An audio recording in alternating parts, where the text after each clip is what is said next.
Hello guys, welcome back to the channel. My name is Ocean, your very own English master teacher और आज आपकी ये English master teacher आपके साथ कुछ secrets share करने वाली है. Secrets to share, secrets to score full marks in story writing. आप सबको पता है story writing एक ऐसा question है जो कि आपके writing section में 5 marks का आता है और कई बार उसमें बच्चे बहुत सारे marks lose कर देते हैं. तो आप वो लोग अपने marks lose ना करो तो इसके लिए मैं आपको कुछ आज बहुत important tips देने आई हूँ. So please make sure करना that आप इस वीडियो को end तक जरूर देखो and before we head into the video, please make sure that you hit the like button and do not forget to subscribe to the channel as well. And guys, अगर हम आपको हमारी प्यारी प्यारी टेलीग्राम कम्युनिटी का भी part बनना है तो हमारे टेलीग्राम चैनल का लिंक आपके लिए डिस्क्रिप्शन बॉक्स में दे रखा है. Go ahead, join us over there as well. And if you would like to reach out to me personally, this is my Instagram handle. Feel free to ping me there ping me over there as well. And चलिए start करते हैं. ठीक है, तो सबसे पहले हम लोग डिस्कस करेंगे कि स्टोरी राइटिंग में इंपॉर्टेंट होता क्या है. ठीक है, आपको कोई भी क्वेश्चन दे दिया जाएगा, हो सकता है उसमें कुछ बिगनिंग दे दी जाए, आपको बता दिया जाए कि इस पर आपको एक स्टोरी लिखनी है. तो वो स्टोरी राइटिंग के कुछ इंपॉर्टेंट एलिमेंट्स होते हैं. ठीक है, मतलब जिसको हर टीचर ढूंढता है, जिसके ऊपर आपकी स्टोरी बेस्ड होती है. सबसे पहले आपके कैरेक्टर्स आते हैं कि आपकी स्टोरी में कौन से कैरेक्टर्स इन्वॉल्व है, मेन कैरेक्टर कौन है, फिर उसके बाद सपोर्टिंग कैरेक्टर्स कौन है. ठीक है, तो उनका हमेशा ध्यान रखना है. सेटिंग, ठीक है, आपकी स्टोरी का बैकग्राउंड क्या है, वो सिटी में हो रही है, विलेज में हो रही है, जंगल में हो रही है, दिन में हो रही है, रात को हो रही है, किस कंट्री में हो रही है. तो इस चीज का भी हमेशा ध्यान रखना. उस हिसाब से आपको बाकी चीजें रखनी पड़ेंगी.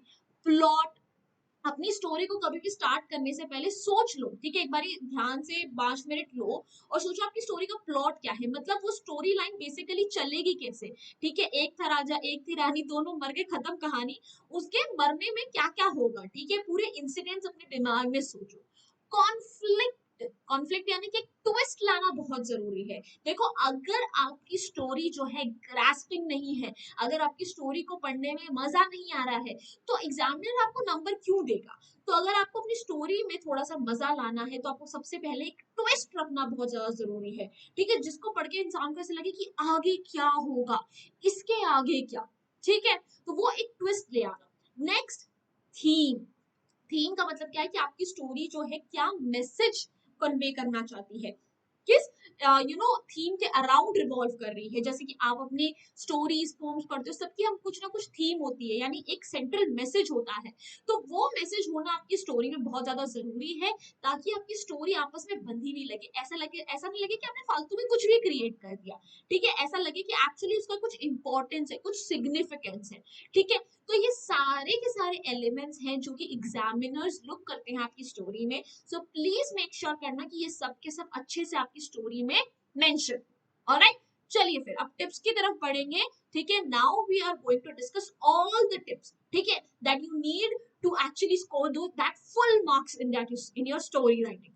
तो सबसे पहले तो भाई बी क्रिएटिव, अपनी सारी क्रिएटिविटी यूज करो.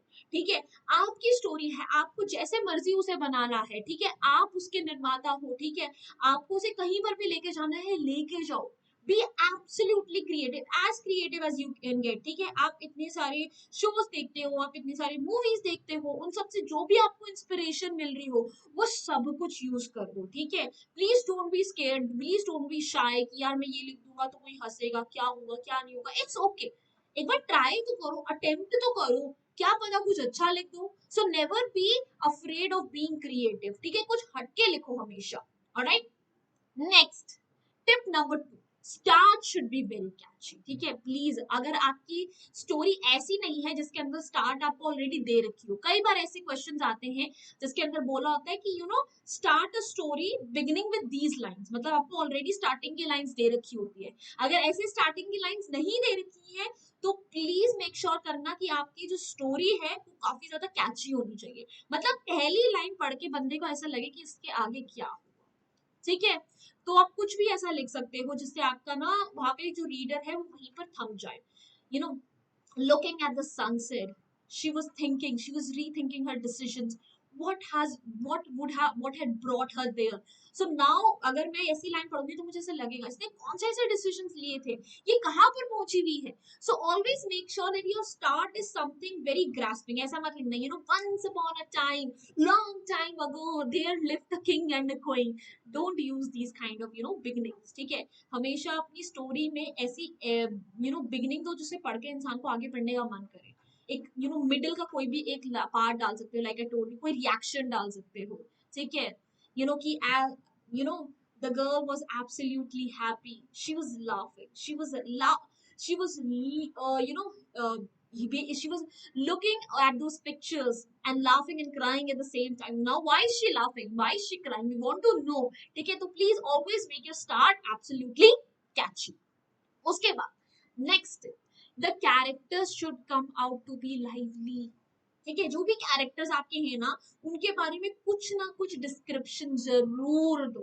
ठीक है, ऐसा नहीं होना चाहिए एक था राजा एक थी रानी, दोनों मर के खत्म कहानी. राजा कौन, रानी कौन थी, कहाँ के राजा थे, कहाँ की रानी थी, रानी कैसी दिखती थी, राजा कैसा दिखता था, ये तो पता होना चाहिए ना. तो आप जो भी कैरेक्टर्स दो, ठीक है, आप उनके कुछ लुक्स के बारे में बता सकते हो कि ठीक है, she was a beautiful bold girl. ठीक है, the guy was tall dark and handsome. ठीक है, और the woman was very short plump. ठीक है, तो इससे क्या होगा कि आपका जो एग्जामिनर है वो इमेजिन कर पाएगा कि एक्चुअली स्टोरी में क्या क्या हो रहा है. सो यूज इमेजरी, जैसे हम पोन्स में इमेजरी यूज करते हैं ना कि पढ़कर इमेजिनेशन हमारी चालू हो, तो वैसे वर्ड्स का आपको इस्तेमाल करना है, वैसे एडजेक्टिव्स का इस्तेमाल करना है जो कि उनके लुक्स, उनके बिहेवियर को बताएं. ठीक है, आप कुछ कुछ ऐसे फीचर्स बता सकते हो that the woman had a pointed nose. ठीक है, और the man he had a very thick mustache, he had very bushy eyebrows, he had a long beard. Oh, or he had very pointed ears, something like that, or the long lustrous hair. So ऐसे adjectives को collect करो जो कि आपके characters को describe कर सके, ताकि अगर कोई उन्हें पढ़ रहा है तो उन्हें imagine कर सके. आपको actually brownie points मिलेंगे. तो बहुत सारे वर्ड्स नहीं, बहुत सारी लाइंस यूज नहीं करनी है. तो जब भी आप अपने कैरेक्टर को इंट्रोड्यूस कर रहे हो, ऑलवेज मेक श्योर कि आप उससे रिलेटेड 2-3 आप एडजेक्टिव जरूर बताओ जो कि उसके बिहेवियर और उसके लुक्स को थोड़ा सा डिफाइन कर दे, ताकि जो आपका एग्जामिनर है उसे पढ़ते हुए इमेजिन हो सके कि वो कैरेक्टर कैसा दिखता है, कैसा बिहेव करता है. ठीक है, next, keep limited characters in the story. ठीक है, मेरी एक स्टूडेंट थी ना, वो बहुत क्रिएटिव थी, वो एक्चुअली बहुत अच्छी थी, मुझे उसकी स्टोरीज, उसके एसेस पढ़ने में बहुत मजा आता था. पर उसके अंदर एक कमी थी, अगर मैं उसे कुछ भी लिखने के लिए दूं ना, वो उसको बहुत ज्यादा कॉम्प्लिकेट कर देती थी. क्यों? क्योंकि उसके अंदर वो बहुत ज्यादा लंबा लंबा लिख देगी, या वो बहुत सारे कैरेक्टर्स इंट्रोड्यूस कर देगी. तो वो गलती आपको नहीं करनी है. ठीक है, लिमिटेड कैरेक्टर्स रखो. ठीक है, 2 या 3 कैरेक्टर्स रखो, इनफ है. अगर आप बहुत सारे कैरेक्टर्स लिखोगे तो आपको उनके कनेक्शंस ही डिस्क्राइब करने में बहुत टाइम लग जाएगा. तो वो गलती मत करना. Always keep limited characters in your story. ठीक है, शॉर्ट एंड क्रिस्प रखना हमें स्टोरी को, क्योंकि हमें उसे गिवन वर्ड लिमिट में भी और गिवन टाइम में भी कंप्लीट करना है. इस चीज को कभी मत भूलना. ठीक है, next, don't make the story please. ठीक है, स्टोरी के अंदर एक ट्विस्ट दो, ठीक है, बट उससे ज्यादा ट्विस्ट लाने की जरूरत नहीं है. अगर आप जितना स्टोरी को कॉम्प्लेक्स करोगे ना, उतना ज्यादा उसे एंड करने में आपको प्रॉब्लम होगी. ठीक है, क्योंकि आपने स्टोरी का एक इंसान को वहां भेज दिया है, एक कैरेक्टर ये कर रहा है, ठीक है, फिर उसके बाद ये सिचुएशन भी आ गई, तो बहुत सारी सिचुएशंस लाने की जरूरत नहीं है कि ये भी हो गया वो भी हो गया. नहीं, एक ही इंसिडेंट हम डिस्क्राइब करेंगे, उसी के अंदर थोड़ा सा हम ट्विस्ट लेकर आएंगे एंड वहीं पर स्टोरी को खत्म करना है. So do not make the story too complex, otherwise आपको उसे एंड करने में बहुत ज्यादा डिफिकल्टी होगी. Alright, keep it short and crisp. Sometime less is more. ठीक है, always remember this line, less is more sometimes. So कभी कभार कम करना ही काफी होता है, हमेशा हर चीज नहीं करनी. आगे बढ़ते हैं. Create a twist in the story. Now this is very important. आपकी स्टोरी में एक ट्विस्ट होना बहुत ज्यादा जरूरी है, जिससे कि क्या हो कि जो बंदा है वहां पे बैठे कि अच्छा इसके आगे क्या हुआ. ठीक है, एक था राजा एक थी रानी. ठीक है, वो जंगल में गए, जंगल में मिला उन्हें शेर. ओ गॉड, अब क्या हुआ, शेर से उन्होंने कैसे सामना किया. Now this is a twist in the story. ऐसे ही आपकी स्टोरी में एक ट्विस्ट होना बहुत जरूरी है, जिससे पर्सन हुक्ड रहे कि इसके आगे क्या. Always there should be this question in the reader's mind कि इसके आगे क्या होगा.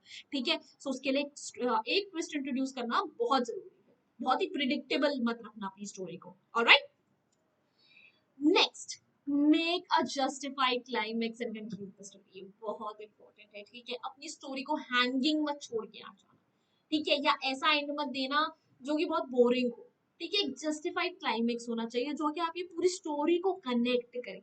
एक अच्छा बुरा जैसा भी आप एंड देना चाहो, पर एक एंडिंग होनी जरूरी चाहिए जो कि पूरी स्टोरी को आपस में बांध कर रखते, ठीक है। कई सारे बच्चे क्या करते हैं, स्टार्टिंग बहुत अच्छी लिख दी, मिडिल भी बहुत अच्छा लिख दिया, बट उसे कंक्लूड अच्छे से नहीं करके आते।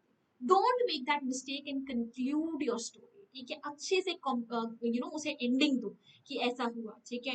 एक था राजा एक थी रानी, दोनों मर गए, उसके बाद खत्म नहीं कहानी, दोनों मर गए, and then their kids they mourned their loss, but then there was a new prince and he took over and he ruled over the kingdom. Now that is a justified ending. So इस तरीके से अपनी story को अच्छे से and करके आना ताकि वो आपस में पूरी की पूरी बंधी भी रहे। Alright, and guys, that's it. These were my tips. Again, if you would like to join our community on Telegram, ठीक है, जहाँ पे हम BTS notes सब कुछ share करते हैं, तो link is in the description box. Come over there, ठीक है, please join us. You are most welcome. And साथ ही साथ, if you would like to reach out to me personally, this is my Instagram handle. You're most welcome to ping me over there as well. And guys, हम सब teachers ने आपके लिए individual channel start करे हैं जहां पे हम आपके लिए 60 सेकंड्स के अंदर अंदर आपका सिलेबस कंप्लीट कर रहे हैं। सब चैनल्स के लिंक आपके पास डिस्क्रिप्शन बॉक्स में है। Go ahead, show us some love, and that's it. I hope you enjoyed this video. If you did, then please make sure you hit the like button. Don't forget to subscribe to the channel, share it with your friends. Bye bye, hasta la vista, फिर मिलेंगे पढ़ते पढ़ते।